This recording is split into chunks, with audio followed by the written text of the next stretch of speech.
Will you please welcome Ранди Gage?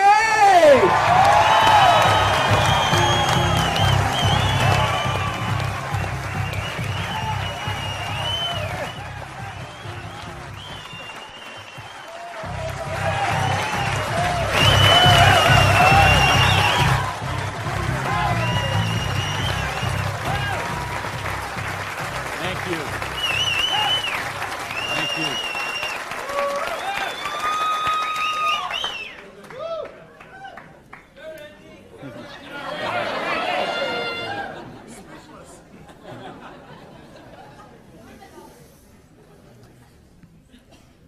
So what do you do when your dream dies? Do you sit down and cry? Do you give it up and let it die? Or do you give it one more try? Let me tell you the way it worked for me. I came to work one morning about 11 o'clock. There were two people sitting in a car waiting for me, and I got there. And see what had happened, let me tell you the preview to this. I had a restaurant, bought it with a partner of mine. We kind of bootstrapped the thing. Didn't really have enough money to start it like we should have.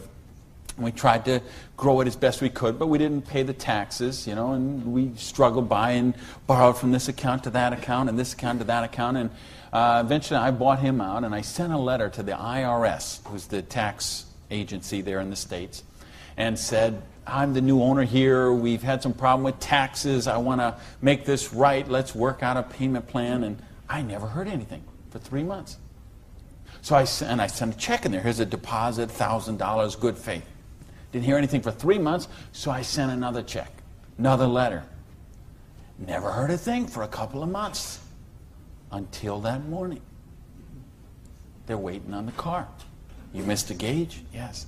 I'm Agent so-and-so. This is Agent so-and-so. We're here from the Internal Revenue Service. We have your letters here. We have your files here.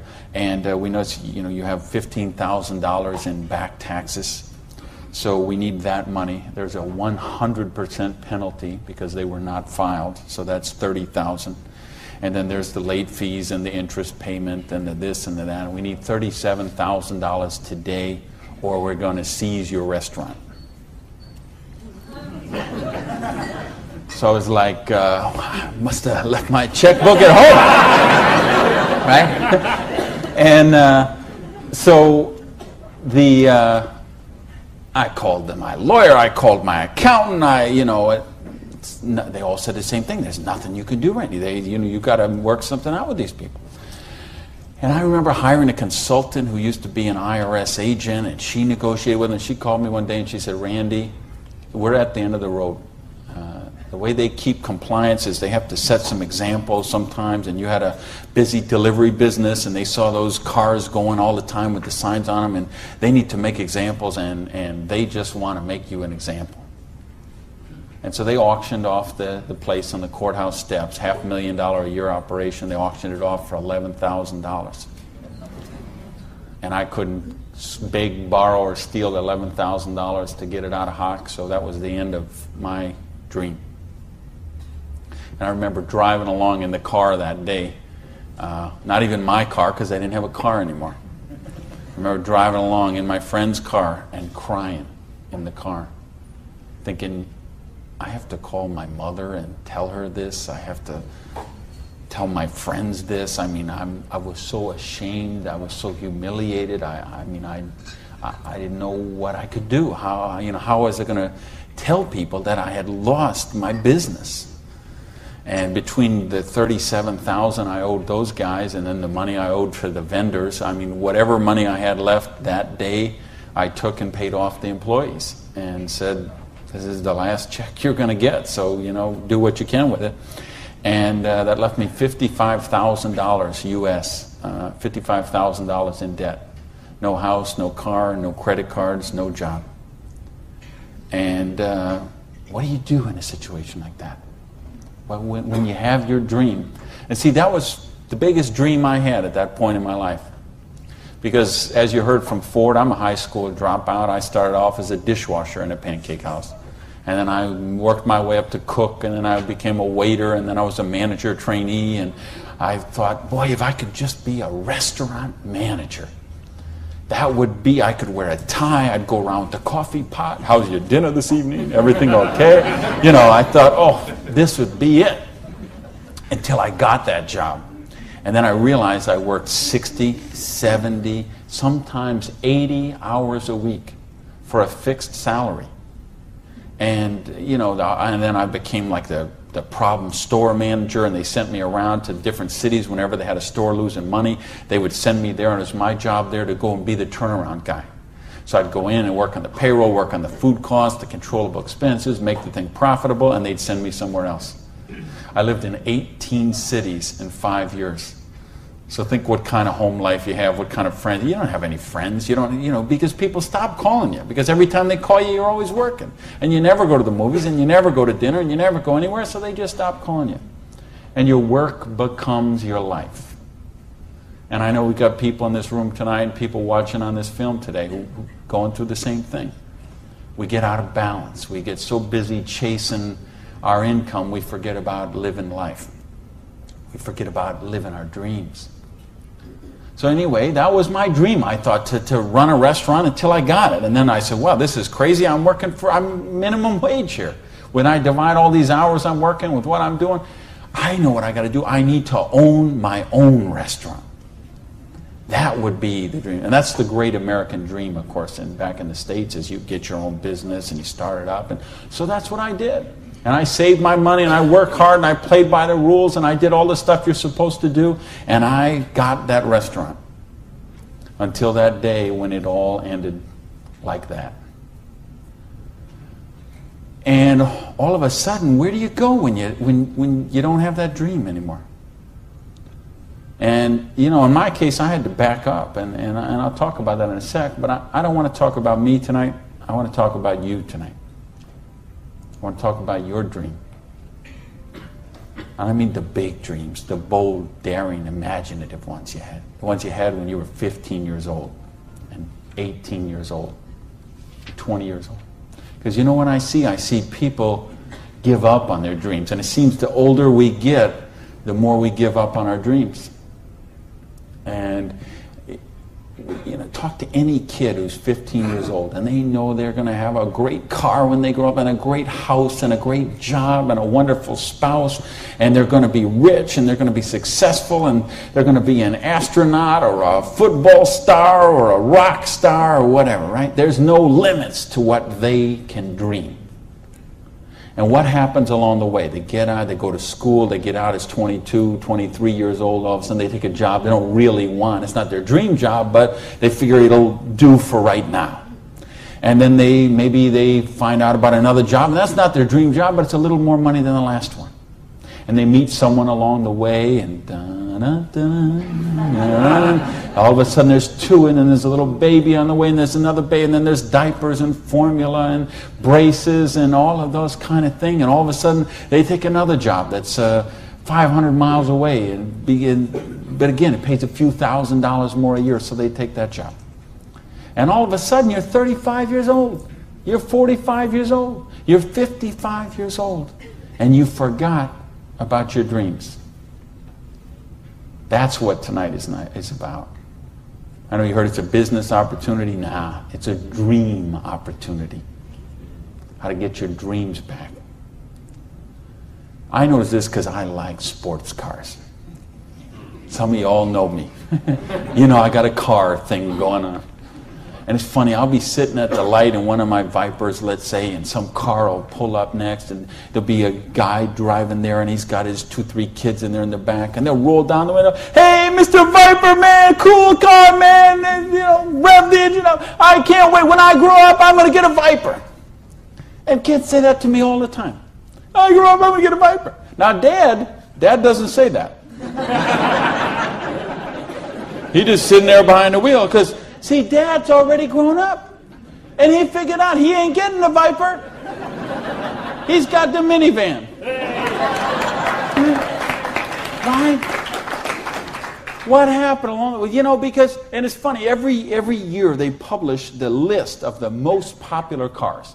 And I see it every year, and it comes out. And I read the list, and it's funny. Now, when I talk to kids, and I talk to a lot of kids, they always like cars. And I'm going to get a Corvette, I'm going to get a Lamborghini, I'm going to get a Ferrari. And then when they publish this list of the best-selling cars, it's Toyota Camrys and Holdens and Mercurys and Ford Escorts and Geo Metros, the broke mobiles. Right? These are all cars they make for broke people. You see that? Like the Holdens you got here. Right? And the Toyotas we got there, and the Chevys we got there, and the Buicks we got there. They make those things for broke people. Now, how come when I see the list of the top 10 things, I don't see Ferraris and Lamborghinis and Rolls Royce and Jaguar and Bentley? Because they gave up on their dreams. They said, well, this is the car we got. There's room for the car seat in the back, and we can afford the payments. And they settle for a car. And they settle for a house. And they settle for a job. And they settle for a life of quiet desperation. When they could be living a life of joy, challenge, growth, adventure, and prosperity. That's what tonight's about. I want you to think about, really, here's the challenge I would give you. I want you to think of 5 things you would do, have, or become if money was no object. I mean, really think about this, okay? You don't have to write it down. I just want you to think about it. But think about, if you had Bill Gates' kind of money, if you had Larry Ellison's kind of money, if you were one of these .com billionaires, would you be driving the car you're driving right now that you got here today in? How many people, tell the truth now, if money was no object, how many people would have a different car in the parking lot tonight? Okay. Now, if money was absolutely no object, you had 30, 40, 50, $60 billion, how many people would have a different roof over their head when they went home tonight? How many people have a better wardrobe? Ladies, how many of you would have bigger closets? Right? Yeah. So this tells me something. This tells me you do have dreams. And you want to live them, or you wouldn't be sitting here tonight.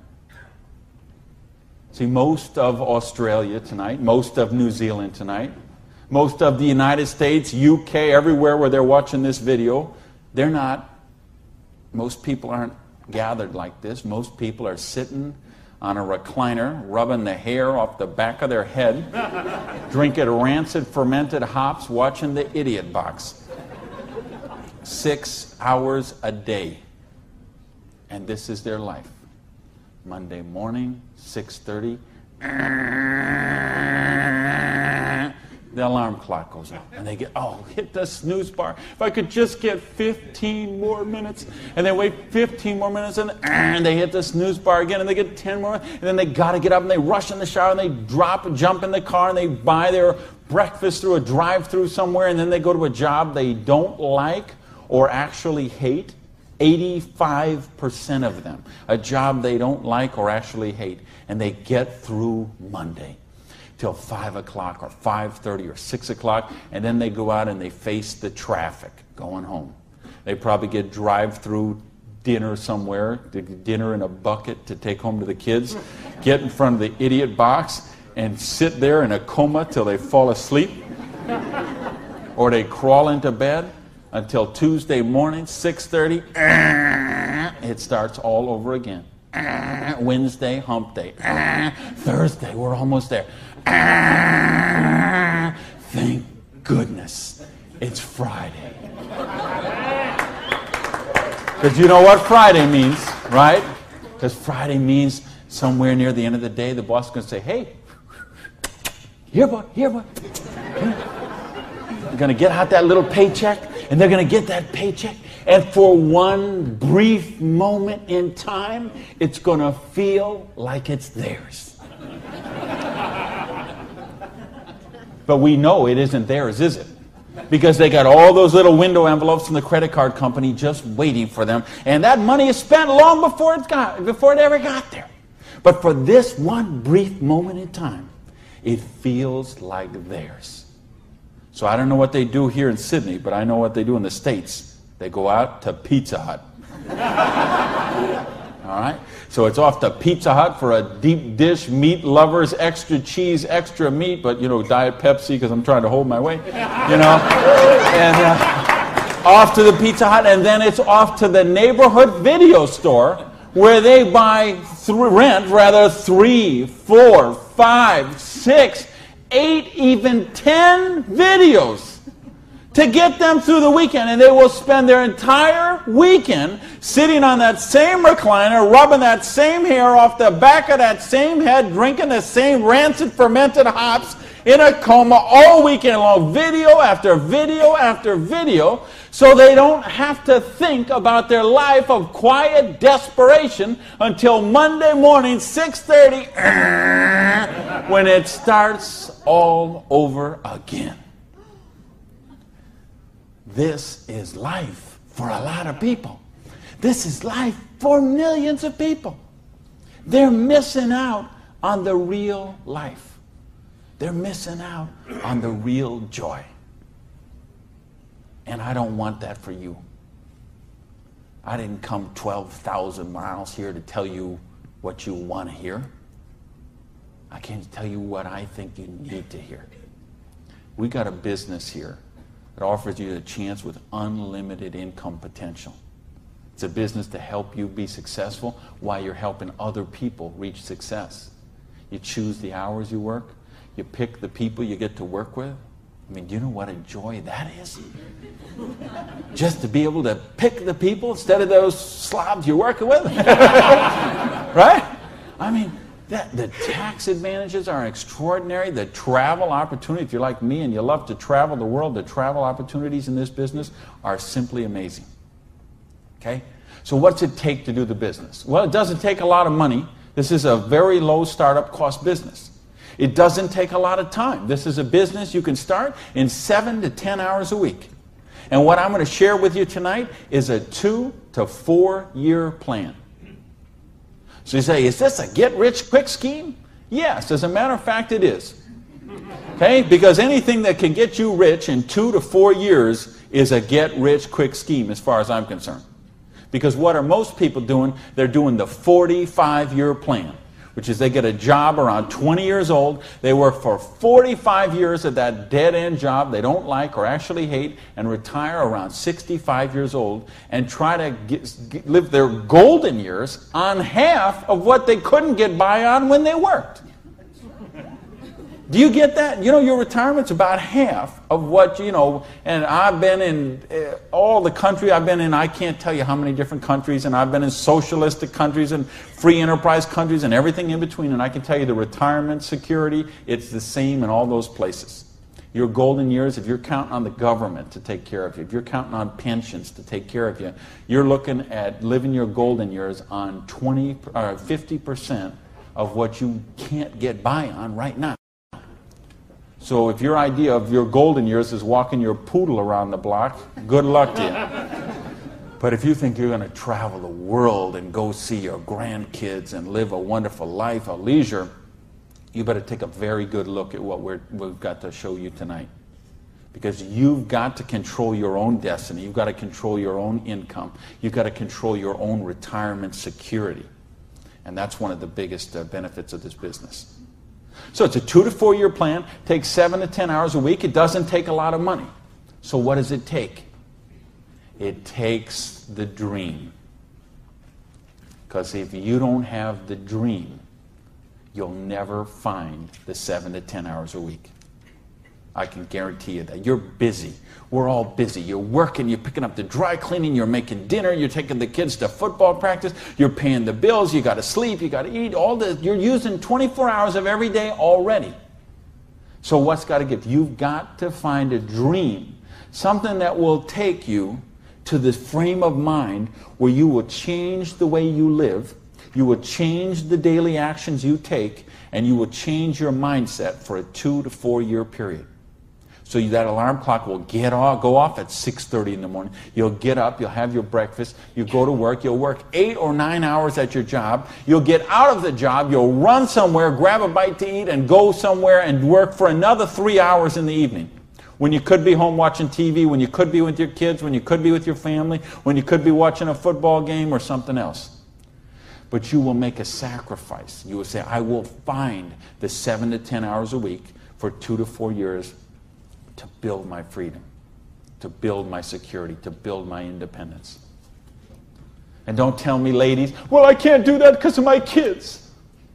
Let me tell you what I say to that. Don't use your kids as an excuse not to do the business. Use your kids as the reason to do the business.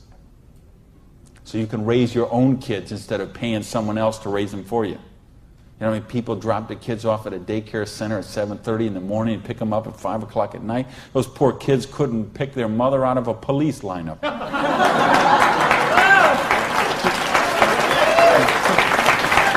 Right? Don't use your religion as an excuse. Let me tell you, I missed a lot of church for a couple of years while I built my business. I was doing meetings on Wednesday nights instead of going to church on Wednesday night. Some Sundays I was in a different city working with a long-distance line instead of being at church. But you know what happened? I tithe 10% of every penny I make to my church. And I make a lot of pennies these days. Okay, some Sundays, we seat 800 in my church. You know, some Sundays, they put that basket around and it starts here and it goes all the way down the aisles, all that just like that. And you know, sometimes the check that I put in there equals the checks of 799 other people all added together. That's what missing a few days of church did for me. Gave me time to serve on the board of the church, 2 years as the president, a couple of years more as the Blue Ribbon Committee. I've been able to contribute to the church. I've been able to teach a class on prosperity on that. See, I couldn't do that when I was broke. Do you really get that? You can't do these kind of things when you're broke. You can't help your kids when you're broke. When you're so busy trying to pay the bills, you're so busy trying to cover the mortgage, you're so busy trying to pay the rent, you can't live life. And that's not the way life is meant to be lived. I came here because I want you to have an amazing life like I have. And believe me, I have an amazing life. I live in my dream home. I live on the ocean, okay? I go to bed every night, I hear those waves crashing on the shore. I wake up, I go down, and I got a beautiful car to get into. I have beautiful people in my life. I have wonderful health. Everything is, I make more money every year than I did the year before. I am living a dream that is just wonderful. But I made some sacrifices along the way. And that's what I'm saying to you. Make some sacrifices. Take 2 to 4 years. Make a commitment. When you walk out of here tonight, make that commitment. Not to your spouse, not to your sponsor, not to me, not to yourself. Make a commitment to yourself that you're worthy, that you're worth it, that you will think back. And that's what I want you to really do, is say, okay, what were your dreams when you were 15? What is the house you would live in if money is no object? Do you have a picture of it somewhere that you carry around to fuel you? What is the dream car you want to be driving? Is it a red Lamborghini Diablo? Ferrari Testarossa? Bentley? Viper? What is it? Do you have a picture of it in your wallet? You got a picture of it in your planner? You have a dream board with it up somewhere? You got it up on the mirror in the bathroom? You got it up on the refrigerator in the kitchen? How much time you want to spend with the loved ones in your life? How much money you want to give to charity? I had lunch. Funny, I just got invited to be on the board of directors for the Florida Philharmonic. I'm so honored they asked that, and I'm proud to be a supporter of them. I'm proud to be a supporter of the opera and the Young Artist Program and all kind of charities. Fascinating thing, though. I had lunch with the guy who invited me to be on the board. He gave $1 million to the Philharmonic this year. $1 million. So they can play beautiful music. That's money. That's money with a capital M. That's living a life of dreams. That's living a life of wonder, of joy, of adventure and growth. And that's what I want for you. But you got to know what that is. So please, those 5 things, what would they be? And maybe you're going to give $1 million to your church, temple, or synagogue. Maybe it's you want to take a year off and study ballet. Maybe you want to take 6 months and go on a cruise around the world. Maybe you want to fly in all your family from all over the world and have a reunion. Maybe you want a house in Paris and a house in Hawaii and a house in San Diego and a house in Berlin. I don't know what it is for you, but you have to know what it is. Or nothing I'm going to talk about tonight is going to make any sense to you.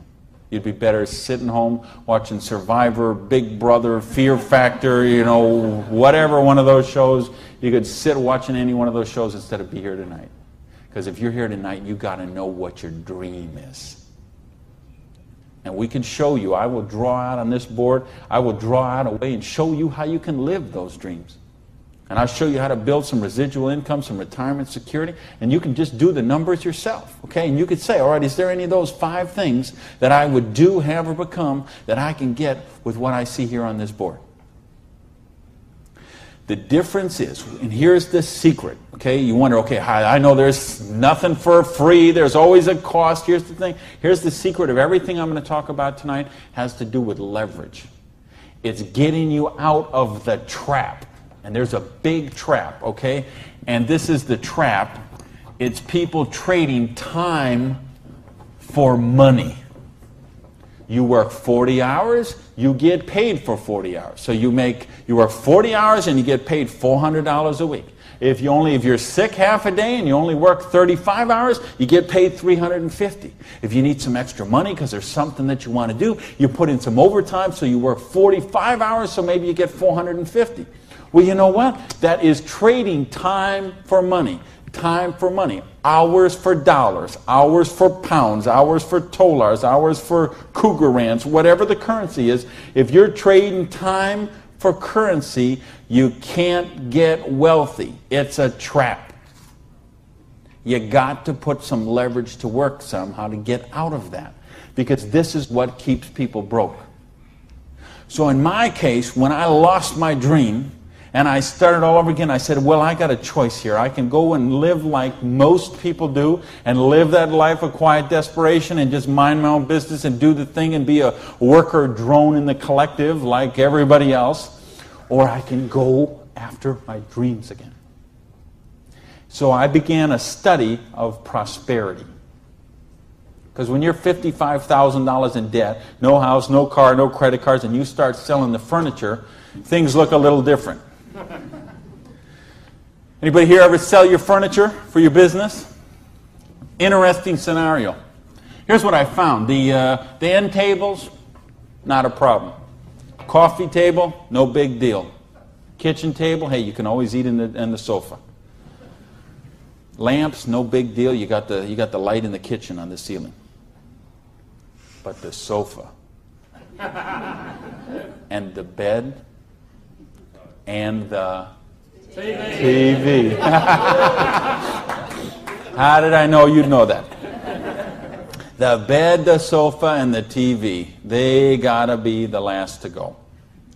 Because see, I don't know if you got it here, but what we have in the States, we have infomercials on all night long. So once midnight hits, these infomercials start, and they're all about how to make money. So what do you do when you're $55,000 in debt and you're sleeping, with no furniture and whatever? You sit up all night and you watch infomercials. And then you sleep all day and you're so depressed, and you get up and you read the one ads and you think you don't have bus fare to go to the job interview, and you think how miserable your life is, and you eat macaroni and cheese 3 times a day, which is what I did for weeks and weeks and weeks. So I'd get up, sleep, mope around, eat my macaroni and cheese, and then midnight would start the infomercials. And I remember we had a Vietnamese guy named Tom Vu. I don't know if you ever saw that here, this infomercial. He had one of those courses on how to buy real estate, no money down. So one night, it's 3 a.m., I'm sitting on the sofa. Tom Vu comes on. He says, "You, sitting on the sofa! You, it's 3 a.m.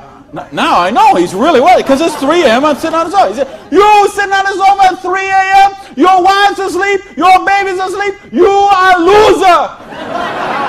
Nobody cares about you. You a loser. If you don't buy my program, you deserve to be broke.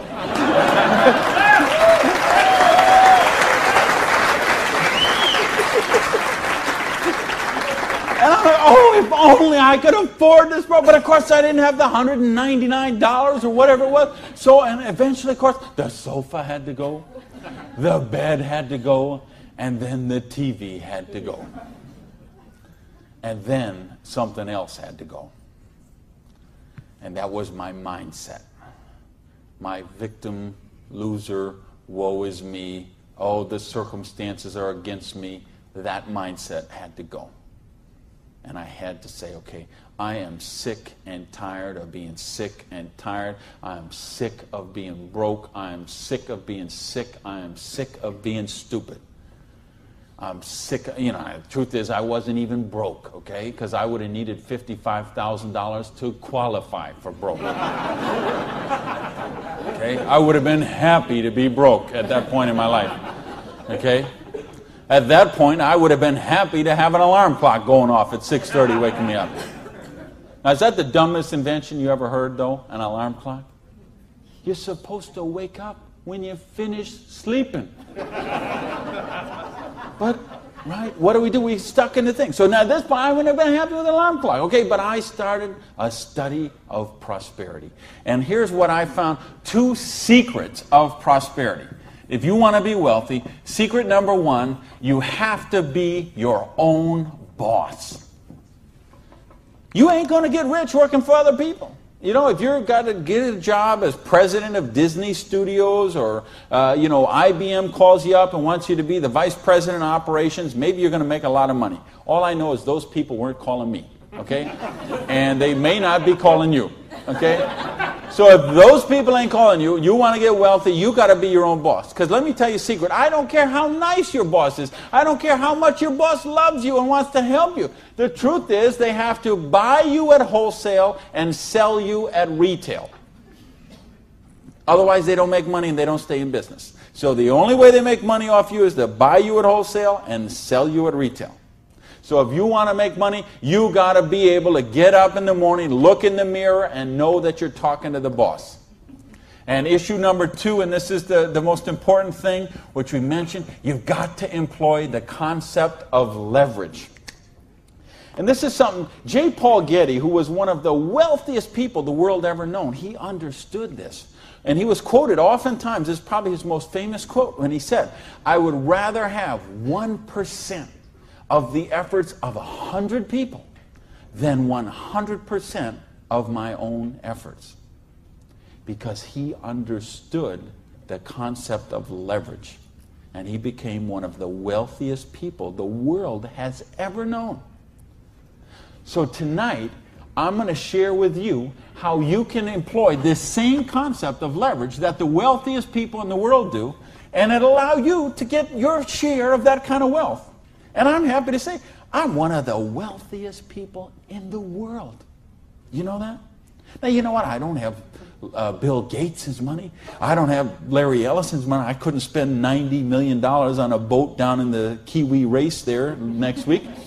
But you know what? I'm one. If there's 6 billion people, whatever there is on this planet, I'm wealthier than 99.8% of them. And I'm a dishwasher from a pancake house. But I understood leverage. Now, how do you put this leverage? It's a business called network marketing, sometimes called multi-level marketing. Sometimes we call it MLM for short. What is it? It's a business that allows you to leverage the efforts of other people who have a dream and are willing to trade that 7 to 10 hours a week to get a dream. So you're going to introduce them to the business. You're going to teach them a duplicatable system that they could follow and duplicate the same results with people that they're going to introduce to the business and create this system that everybody can follow, and everybody will get a nice chunk of the organization that is built. And because you direct your own organization, because you are your own boss, you get some residual income out of the efforts of the people that you introduce to the business. That's the leverage. It's no different than when Madonna makes a record, and every time they play that CD, she gets a royalty of that. When Coppola does a movie, and that movie plays, it gets a royalty of that. This is how the average person can get leverage. See, if you got money, leverage is not a problem. You can leverage your money. You can buy stocks, bonds, invest in companies, invest in real estate, all that kind of stuff. I couldn't do that. If you could buy a franchise. If I would have bought a restaurant franchise instead of opening my own restaurant, chances are I'd still be in the restaurant business. But you know what? I couldn't afford the franchise fee. I didn't have that kind of money. Ask someone about the stock market, they'll tell you, unless you got $25,000 you can afford to lose, don't even get in the stock market. Well, I didn't have $25,000 I could afford to lose. I didn't have $25 I could afford to lose. Forget about. So I didn't have the money to leverage. And if you got a couple $100,000, couple million you can leverage, hey, maybe you don't even need to be here tonight. But I'm speaking to the rest of you who don't have that kind of money. And the rest of you who used to have that kind of money till the stock market tanked, and now your retirement fund is 40% of what it was 2 years ago. Okay, let's talk about how you build your security. Well, so what is network marketing? It's just a new paradigm in distribution. Been around for over 50 years now. And it is, why I say it's a new paradigm in distribution is because it's changing the way we get products and services to the consumer. And with things that have happened recently, like the internet, overnight shipping, satellite, telephone, fax technology, all of this stuff is driving network marketing to be a bigger force today than it has ever been. So it's been growing consistently for more than 50 years. There are somewhere between 14 to 16 million people in the network marketing direct selling industry. And it will do somewhere between 70 and 80 billion dollars US this year. So this is a very credible business. And if you've been reading the financial papers the last few years, you've seen it mentioned in the Wall Street Journal, had front page cover stories on Success magazine, Forbes magazine. The mainstream press is really starting to pick up on this. Now, why is that happening? Is because it's the future. It's what has to be, because what has happened in the past doesn't work anymore. In other words, here's how it used to work in distribution. We'd have a manufacturer. They would make a product. They would sell it to a wholesaler who would buy it, resell it to a rack jobber who would buy it, resell it to a retail chain.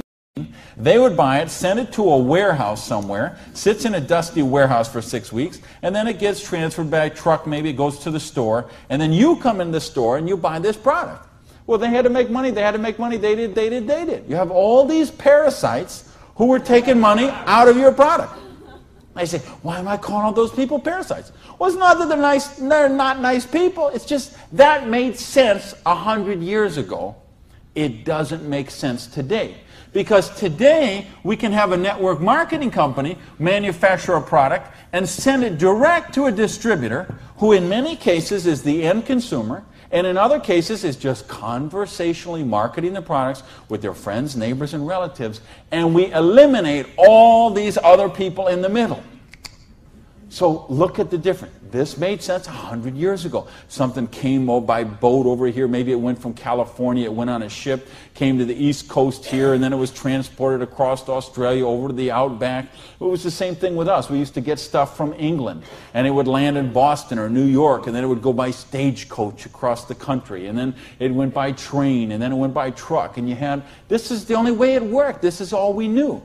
Then we got fax machines, we got the internet, we got Federal Express, UPS, overnight delivery, we got 800 telephone numbers, we got fax machines. All of a sudden, this doesn't work anymore. It's a broken model. Why do you think so many businesses have been in bankruptcy in the last 5 years? And I mean big name, 100, 200-year-old companies, retailing giants like Macy and Stalwart that we would think have been around forever. They went into bankruptcy court. Why? Because they have a broken distribution model.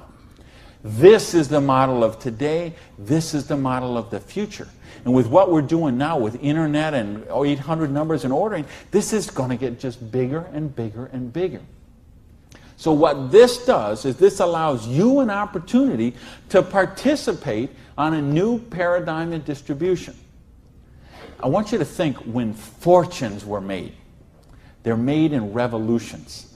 The agricultural revolution made a bunch of rich landowners. The industrial revolution made a bunch of rich factory owners and business owners. If you think of Carnegie, the steel, the Amoco people, the Standard Oil people, the Henry Ford and the Chryslers, and think of all the old money today. It all came from the families we know today. It came from the Industrial Revolution. So now we have the distribution revolution. So what this means is that 50 years, 75 years from now, there's going to be a meeting at a hotel somewhere in Sydney, Australia, and they're going to say, think about the old money today, the Gage money, the Hawkins money, your money, and say that was made in the distribution revolution. Because they saw the power of the internet, overnight shipping, fax machines, 800 number, and how to put all this together into the new paradigm of distribution. This is what we're in right now. And I believe the next 2 years is going to be the biggest years of growth in the history of the industry. And you could be a part of it. Well, your income 40 years from now is going to be present on what you do for the next 2 years. Now notice we have all this money that got wasted before. Where did it go? Well, there's two places it goes. Number one, it goes to product research and development. And I'm going to talk about that in just a little bit. And the other place it goes is right here to you, the distributor. The people who actually get involved with the business. All this money that you use, because see, sometimes you could go to the store, you could buy a box of cereal for $3.50. The actual cereal, the cost of that cereal might be 40 cents, 35 cents. What is all the rest of that money? It's all this wasted layers of distribution. So see, that isn't necessary anymore. So that money gets freed up, and because you are a pioneer of the industry, because you are somebody with a vision and a dream, and you're willing to trade the 7 to 10 hours a week to get the dream, you are going to cash in about that. I want to sketch out how the business really works, so you get an idea how the money takes place and how you can participate in that. I guess, is this? I think this is, I found the secret. You do it a little different here down under. All right, let's talk about how you make money in the business. You, not me, not them, you. How do you make money? Well, you got a dream. You're willing to trade 7 to 10 hours a week for 2 to 4 years to get your dream. So you sponsor in the business. Okay, you make that commitment. Your sponsor says, all right, I'm going to work with you, train with you. What we're going to do is we're going to help you identify, and I'll use this as an example, 6 people who you know who have a dream and would be willing to trade 7 to 10 hours a week to get the dream. Fair enough? Everybody follow me so far? Everybody follow me so far? All right, just making sure you're not nodding off over there. All right, now let's suppose that everybody involved in the business produces a volume this first month that you get involved in the business of $100. Now notice I didn't say $1,000 or $10,000 or $100,000. I said just $100. Why? Because I want to show you this is very simple, very duplicatable, very doable for everyone. The secret of this business is leverage. We have a lot of people doing a little bit, just 7 to 10 hours a week. So now if you and each of the 6 people you introduce into the business produce a volume of $100 the first month, you'd have $700 worth of volume in your organization, right? Now, we have a lot of different companies represented here tonight. It's all kind of different pay plans. But I think you're going to find, as an average, what you're going to see in the business is you can make about 10% of what your organization does in volume. So if you had 6 people plus yourself, everybody did $100, you'd have $700 volume, so you'd make $70 your first month in the business. Now you say, come on, Gage, you brought me here for $70 a month. I can't even wash my Lamborghini for $70 a month. I understand. But see, believe me, I understand. I know what it's like to keep cars clean. But this is just month number 1. And how much, if you're a doctor, and by the way, if you're a doctor, if you're a lawyer, if you're an accountant, you know what plan you work under? Trading time for money. Just like the bus boy at the Denny's restaurant, the doctor, the lawyer, the accountant, trading hours for dollars, same thing. So how much did you make when you learned to be an accountant? You probably went to school for 10 years. Well, you learned to be a nurse, when you learned to be a doctor, when you learned to be a lawyer. Think how many. You didn't make anything. So don't be crying about your lousy $70 here, okay? Because you're learning the business. Because look what happens next. Now, the second month, we're going to say, we're going to help you help your people. We're going to teach you that duplicatable system to teach your people. And we're going to have them, now we're going to say they're not quite as bright as you are, okay? They didn't quite get this as good as you did. So they each got 5 people that they're introducing to the business, all right?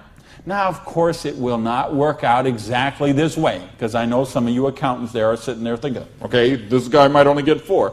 Don't worry about that. I'm just making an example. So you got the 6, and this 6 each got the 5. Well, that would put 30 new people in your organization. Plus, you still have the 6, plus you got you. So now, the second month, you'd have 37 people, each doing $100. How much would that be? $3,700, right? So 10% of that would be how much? $370. Now you say, okay, $370 is a nice little pin money, but it still isn't going to buy my Lamborghini. I understand that. But that's just month number 2. Because all of a sudden, look what happens. There's 36 other people who are, now they're not working for you, they're working for themselves. So they're not calling in sick, they're not stealing paper clips to take home, okay, none of this stuff. They're all working for themselves, right? Now, what happens when we duplicate the process? And we say, now we're going to teach them how to teach their people. And you say, well, how do you do that? We've got a complete step-by-step duplicatable system to show you how to do that. You're going to teach your people how to teach their people. So we say, what if those 5 each just got 4? Now, why I'm doing this? Because I want to be really, really conservative. If I showed you what could really happen, I'm afraid you might swallow your teeth. So I'm going to be very conservative. So now if the 30 people each just got 4 people, now we'd have 120 new people in the organization. They don't work for you, they work for themselves. 7 to 10 hours a week, they're building a dream. 120 plus the 30 plus the 6 plus you, that's 157 people. Everybody just doing, not 1,000 a month, not 10,000 a month, not 100. $100 lousy dollars a month does $15,700 income or volume, which means your income for month number 3 would be $1,570. Now all of a sudden we have a little money, we could play with something. We could do something with $1,500 a month. Do you know how many bankruptcies would be avoided with $1,500 a month? I would make a bet to say of all the personal bankruptcies, and there's been a record year for personal bankruptcies the last 6 or 7 years in a row. Every single year has broke the record from the year before. And I had someone very close to me did this just a couple of years ago. And I'm telling you, I bet 90% of them would be eliminated with $1,500 a month. In fact, 90% of them would probably be eliminated with $300 or $400 a month.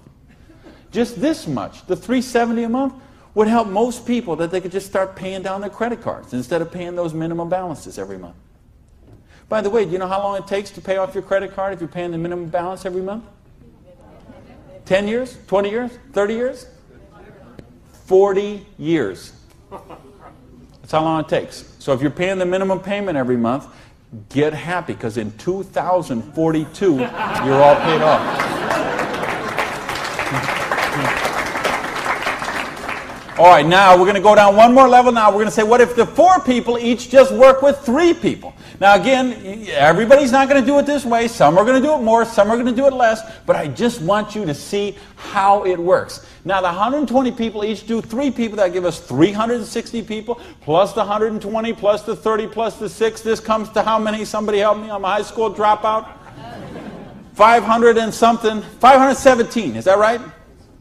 Who's here? Somebody good in math? So 517 times 100 is $51,700 volume in your little business that you got no employees, no office, no overhead. You're running this from your kitchen table or your spare bedroom or your hallway or your closet.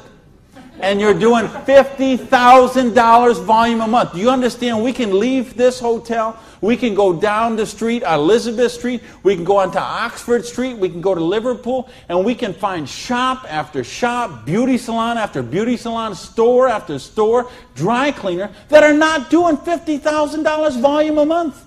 And you're doing it out of a part-time business, 7 to 10 hours a week. Why? Because you're using leverage. Do you get this? Yes! Because, I mean, do you really, really get this? Yes! Because, let me tell you a secret. If you get this, you're not going to sleep very well tonight. Believe me, I have spent many a night just laying on the pillow, looking at the ceiling, and seeing 6 get to 5, get to 4, get to 3, okay? If you understand this, now we're talking $5,170 a month. Now, you know what? I did that in 4 months. It's at 1, 2, 3. What if you didn't do that in 4 months? What if it took you 6 months?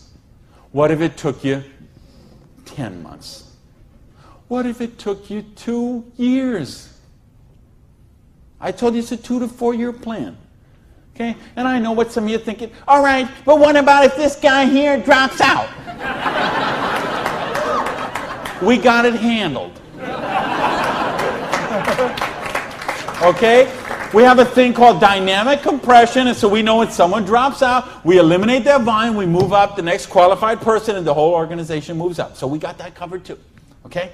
So, but what if you didn't do this in 6 months? What if you didn't do it in 10 months? What if it took you 2 years? Would it be worth trading 7 to 10 hours a week for 2 years to have an extra $5,170 a month? Yes or no?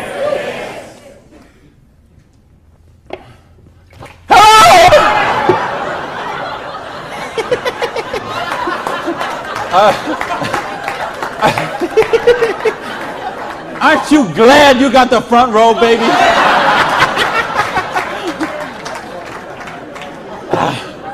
Now, let me get some more water here.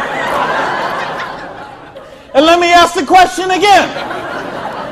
Would it be worth trading 7 to 10 hours a week for 2 to 4 years to get an extra $5,170 a month? Yeah! All right. Thank you. That's a little better. That's what I'm talking about. When you get this, when you really get this, you're not going to sleep tonight. Because you see how a dishwasher from a pancake house could become a multimillionaire. You see how a farmer's wife from Utah could make $80,000 US a month. You see how a woman with 2 kids and an abusive husband could leave her husband and become a multimillionaire. You see how people on welfare can build complete financial independence. And they can do it with integrity. They can do it with honor. They can do it with helping other people, giving value, contributing. That's what we got to offer here. So see, now you say, okay, all that sounds good. It looks good, but what's the problem? What is the $100? Well, I told you, remember that whole distribution model? We have all of that money that used to get wasted. Now that goes into product research and development. You will see some of the most cutting-edge, state-of-the-art products in network marketing that you won't see anywhere else in the world today. Some of the best scientific breakthroughs, some of the best health breakthroughs, some of the best wellness breakthroughs, medicine breakthroughs, herbal breakthroughs have been personal care products, environmentally non-toxic, natural products. Some of the most breakthrough products in all of those categories have been brought to the marketplace because of network marketing, because they have the time, the money, the research, the resources to do that kind of research. So what I'm going to ask you is, if you're here, you're looking at this for the first time tonight, if you're on the video and you're seeing this for the first time tonight, you have a conversation with the person who invited you here. Have a conversation with the person who asked you to watch the video. And they will give you a catalog. They'll give you some brochures. They might have some tapes, some videos, some other things, and you'll find out about these products. What I want you to see tonight, right now, is the big picture. how the distribution model works, because this is how fortunes are made. People who recognize new paradigms become pioneers in those paradigms, and they reach the reward for generations sometimes. So the products are there. Next question is, say, what about the support? I don't know anything about this business. I've never done it before. How can I do the business? Well, that's what the system, we keep talking about a system. In other words, we've got a system where we're going to teach you how to do the business, and we're going to teach you how to do the business while you actually do the business.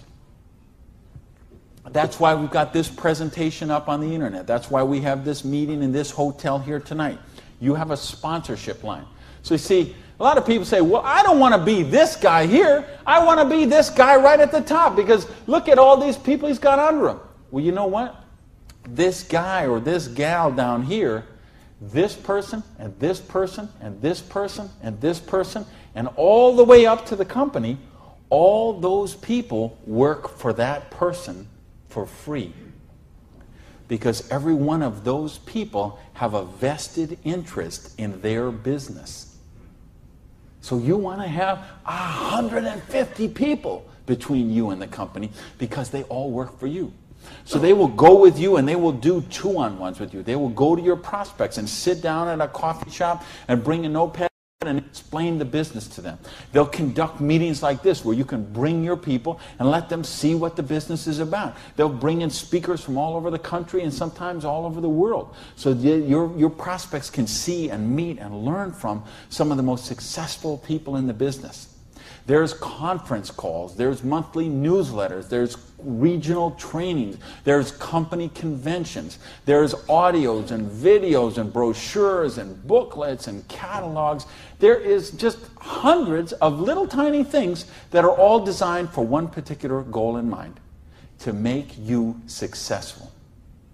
See, you are in business for yourself, but you're not in business by yourself, because you have that whole support network of people to help you build the business. So, and that don't happen when you open up your own, and you know this, most of you in this room, you know, if you've ever been in the restaurant business, like I have, you know what I'm talking about. If you own a beauty salon, you know if you own a little store or a shop, you know you don't own the business owns you. And you know if you work for someone else, you're never going to get wealthy that way. So what we've got tonight is a model that lets you work for yourself, but not by yourself, and it gives you the option to build your future. Now, I want to give you 3 options. If you're thinking about the business, I want to suggest 3 things to you. Option number 1 is you say to me, you know what, Randy, that sounds good, it looks good, but you know what, I'm one of the 1/2 of 1%. I love my job, and I get paid exactly what I'm worth. Well, you know what? If that's you, I don't know how you still made it this far in the room tonight. But if you did, thanks for staying. And then we'd love to have you as a customer. Okay? And what I'd ask you to do is to talk to the person who invited you tonight and ask them about the preferred customer program. Because I told you, we've got some of the most cutting-edge, state-of-the-art products that you're going to find anywhere. And the difference is, if someone in this room or someone who asked you to watch this video told you about them, they will become your personal customer service representative. So you're not calling some 800 line that you never met, or sending things off and going into a store and standing around for 20 minutes trying to get someone to wait on you. You're going to have the personal attention of somebody who knows you and cares about you and will look after your needs personally.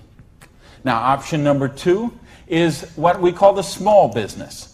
You say, you know what, Randy, this sounds good. I like the idea of being my own boss, and I like the idea, or maybe you're looking at a nutrition company and you say, well, I'm a chiropractor, a massage therapist, an iridologist, or physical therapist, and I want to sell this stuff to my clients. Or maybe you're being presented to a personal products company and you own a spa or a gym or salon and you think you could sell them there. Or maybe it's a cleaning product stuff and you've got a cleaning service and you could sell them to your clients. Well, if you're looking to just kind of use the products yourself, buy them at wholesale, and then conversationally market them to your friends, neighbors, and relatives, that's a small business. And if you want to make a couple $100 to a couple $1,000 a month, the small business option would be the one for you. Now, there's one more option, and that's the big business option. Okay? And that's the stuff that we're talking about right now. Meaning, you're not looking just to retail a couple products to a friend. You want to build complete financial independence. You got a dream. You're willing to trade that 7 to 10 hours a week to get the dream, and you're willing to do a 2 to 4 year plan, and you want to work to build that dream. You want to build an organization like this. That's the big business option. If you're looking for financial independence, then that's the option for you. Now let's bring this all together. I told you what happened when when my parade got rained on. My dream looked like it was going to die, and I drove around in that car. I remember crying in that car, thinking, having to call my family and call my friends, and that it just took so much out of me. And I'll tell you what I did. I went in, and here I was. I had owned a restaurant. I'd owned 2 restaurants in my life. I had been a restaurant manager for years. I went and found a restaurant in South Miami, a little diner that was open for breakfast and lunch only, way in the Southwest where I didn't know anyone, and I got a job as a breakfast cook, flipping eggs. For 2 reasons. Number one is they would pay me cash every week. They would cash my paycheck, give me the cash, because I didn't have a bank account, because if I had a bank account, the tax people were going to seize it.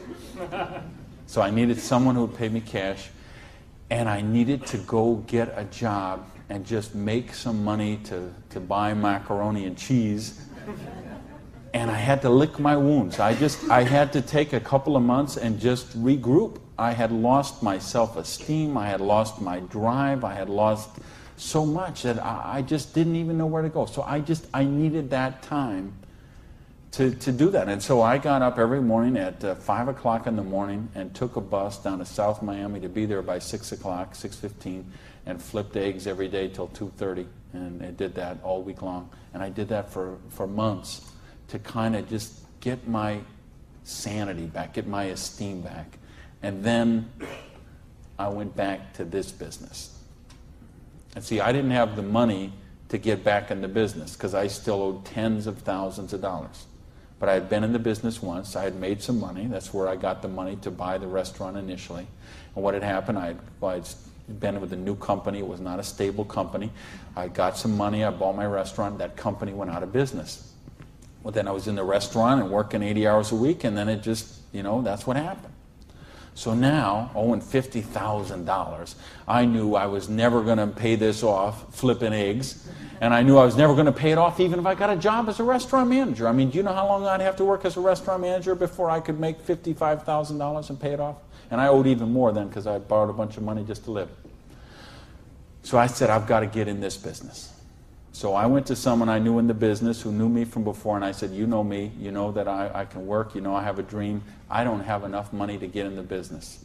Needed about $600 to start that business. Rob, he lent me that $600. And you know what? Best decision he ever made. So I went out, and I didn't do this business 7 to 10 hours a week. I did this business 7 to 10 hours a day. I sponsored 9 people the first month of the business, okay? I didn't do 6. For those of you who say, well, it doesn't work this way, you're right, it didn't. I sponsored 9, okay? And at the end of the month, I had 60 people in the business, month number 1.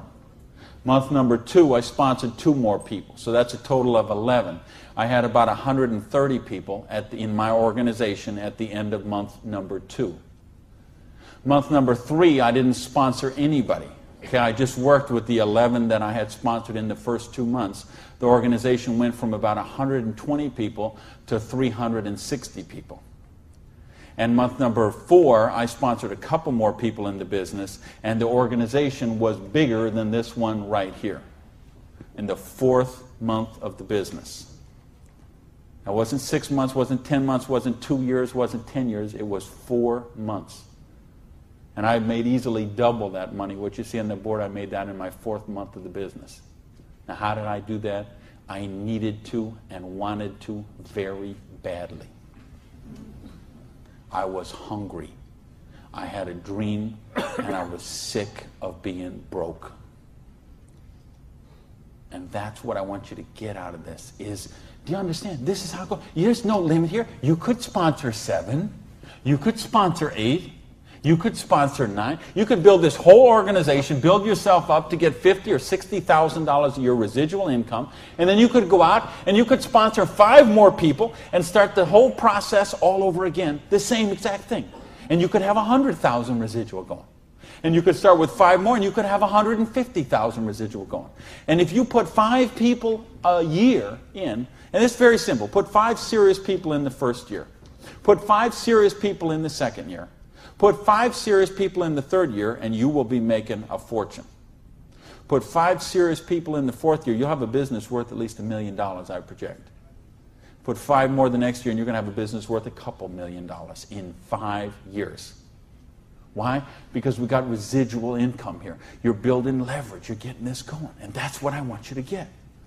You know, and now I've been able to help people all over the world. I told you guys the platinum people. I talked in the reception about the 3 kids from Norway who came to a program I did in 1998. And they're all multimillionaires now, all 3 of them. Number 1, number 2, number 3 payout in their company. I think of you guys right here in the front row and what you've done the last couple of years. And you know the people I had in London, those people there, what they're doing there. I've got people all over the world. Just, they got a dream. They're willing to trade it. We give them a system to follow, and they're living their dreams. I think of a lady named Mary in Colorado. Lady I mentioned earlier. 2 kids. She's sleeping in her friend's basement because she's on welfare. Divorced, no husband anymore, no one to help pay for her kids. So she was on welfare. And along the way, she got attracted to the business. Along the way, I was able to touch her and touch her life, show her some things, how to follow a duplicatable system. She built an organization making $30,000 US a month. Now, you know, the $30,000 US a month, I'm okay with that because you can get by on that. Okay. I couldn't get by on that, but I know a lot of people could get by on that. But you know what? It's not the $30,000 that gets me so excited about what Mary did. It's what Mary did. It's the example she does for her 2 kids. Okay? It isn't just the money. It's what, I mean, do you know what that means to those kids to see this woman who was on welfare and just desolate and nowhere to turn, and you meet her today and she is so well dressed and positive in her esteem, and she's so confident, and she is modeling this behavior and setting such an example for her kids. This is how you raise good kids, is you show them how to be successful yourself. You don't tell them grow up and get an education, grow up and be successful, grow up and make money. You model the behavior for them. Jan Rue, who a lot of you know, I've done programs with Jan. Here's a lady, same thing, abusive husband, divorced, 3 kids, I think, became the #1 payout in her company. Why? Because she had a dream, and she was willing to trade that 7 to 10 hours a week to get a dream. And we've got the model here where you can do that. There is no limit to what you can do. But I don't want to talk about my story anymore. I don't want to talk about Jan's story. I don't want to talk about Mary's story. I don't want to talk about Orion's story. I want to talk about your story. I don't want to talk about my dreams, Jan's dreams. I want to talk about your dreams. You know, go back to where we said earlier. Is there, did this kind of thing, if you did this in 6 months, a year, 2 years, is there something on your list of 5 things you do have or become you could do with the down payment, with what we're talking about there? And if not, how big is your dream? How are you willing to pay the price? Are you willing to live your dreams? Because if you are, we've got the business that will allow you to do that. So I got a couple questions for you, and then I'm out of here. I'm looking for 1-word answers. Question number 1. Do you believe you're really worthy of success? Yes! Question number 2. Are you really willing to live your dreams? Yes! Baby. And question number 3, the last question, and I'm looking for a 1-word answer once again, and you better blow the roof off this joint, because that's it, and I'm out of here. Because all of this, all of these numbers, all these things, it all goes back to this one circle. These are not circles. Every one of these represents a person, and this circle right here represents you. And this thing only works if you believe in you. If you believe you are worthy, if you believe you have a dream, if you're worth that dream, if you're willing to trade the 7 to 10 hours a week to live that dream, if you're willing to not let your dream die. You're not willing to sit down and cry, even if you have to sit down. I had to sit down and cry. But you're not willing to give up and let it die. You promise yourself, you make yourself, you commit yourself to give it one more try. So the last question I'm asking you is based on everything we've talked about tonight, everything you know about this business now, everything you know about the person who invited you, everything you know about you and what you are and what your dreams are. I need to know, are you willing to give it one more try? Yeah! Thank you. Good night, everybody.